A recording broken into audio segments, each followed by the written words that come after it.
俄罗斯警告说乌克兰有可能使用脏弹，美、英、法却带头唱反调，他们不挑起大战不罢休吗？各位网友，大家好，我是卢忠诚，欢迎来到本期忠诚 Talk。今天我们来聊一聊乌克兰的阴谋差点得逞。俄乌局势在步入愈发紧张和危险的阶段后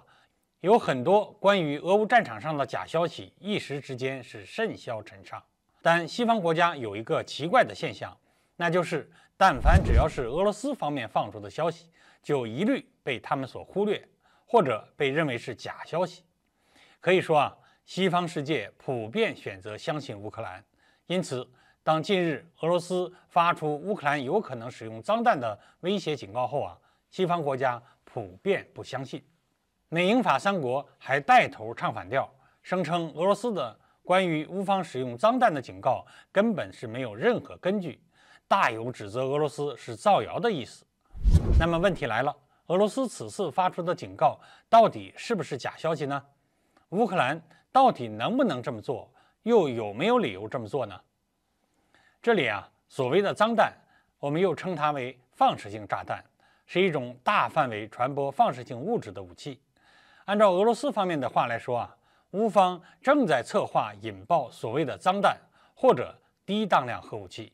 目的就是为了嫁祸给俄罗斯，从而在全球掀起反俄行动的高潮，让更多国家参与到美国主导的制裁俄罗斯并支持乌克兰的队伍中来。不得不说乌克兰确实是有可能做得出来的。要知道，此前俄乌冲突中发生的布查事件就曾被爆出是乌克兰想要嫁祸给俄罗斯所制造的所谓惨案。而且，当俄乌局势越来越不利于基辅当局时，不排除乌军会再次用一些特别的手段来尝试扭转战局。否则，俄罗斯国防部长也不会在最近几天内分别与美国、法国、英国和土耳其这几个北约重要军事强国的国防部长紧急通电话。分析看来，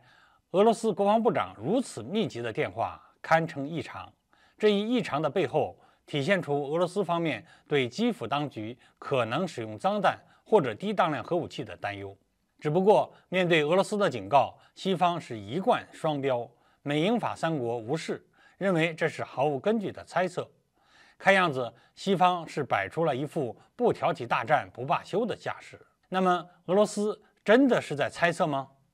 前面我们提到过，基辅当局确实有使用杀伤性武器的可能，但也仅仅只是可能。问题的关键是，基辅到底有没有这种武器，或者有没有低当量的核武器呢？众所周知，乌克兰从苏联继承的核武器，在美、英、俄等国的联合操纵下，早就销毁得干干净净了。在俄乌冲突持续了近8个月后，俄罗斯方面却突然警告说，乌克兰方面有使用低当量核武器的可能，这可谓是一个非常危险的信号。要么是俄罗斯在撒谎，但从俄罗斯国防部长迫切地同美国、欧洲国家军方高层通电话来看，俄罗斯又没有必要撒谎。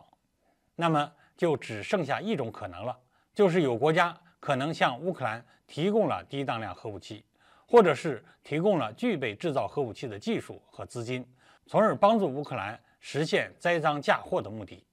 那么谁会帮助乌克兰这个大忙呢？